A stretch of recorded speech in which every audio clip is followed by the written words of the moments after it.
Patuloy naman ang pagkilala ng iba't ibang bansa sa mga manggagawang Pilipino, partikular na rin sa mga kababaihan. Sa katunayan, lumabas sa pag-aaral ng TESDA na mas in-demand ang mga babaeng manggagawa sa abroad kumpara sa mga lalaki. Kung bakit, alamin po natin mula kay George Bandola.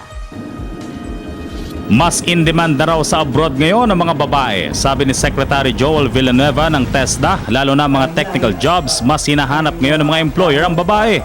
Isa sa nakikita rin natin yung parang mas committed, parang mas tinuturing nilang anak nila yung kanilang trabaho, mas pulido gumawa, mas committed at siguro yung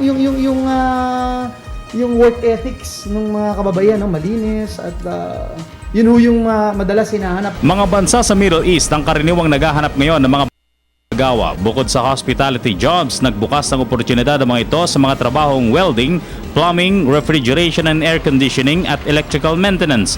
Maging ang mga babaeng graduate sa mga kursong butchering o slaughtering para sa mga karning baboy, baka at lamb, naghahanap din ng abroad.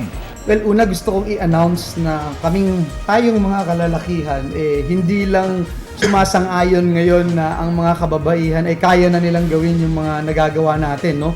Dati kasi pang lalaki lang po yung welding, yung pong automotive technicians, etc.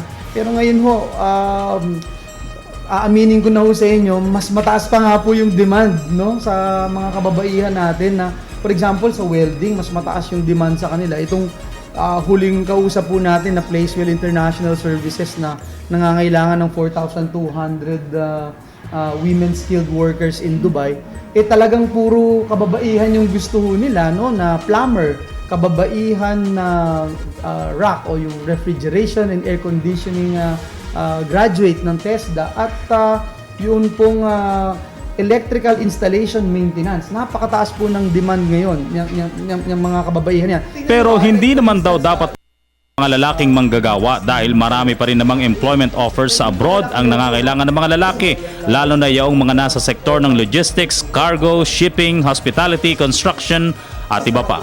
Para sa Telebisyon ng Bayan, George Bandola.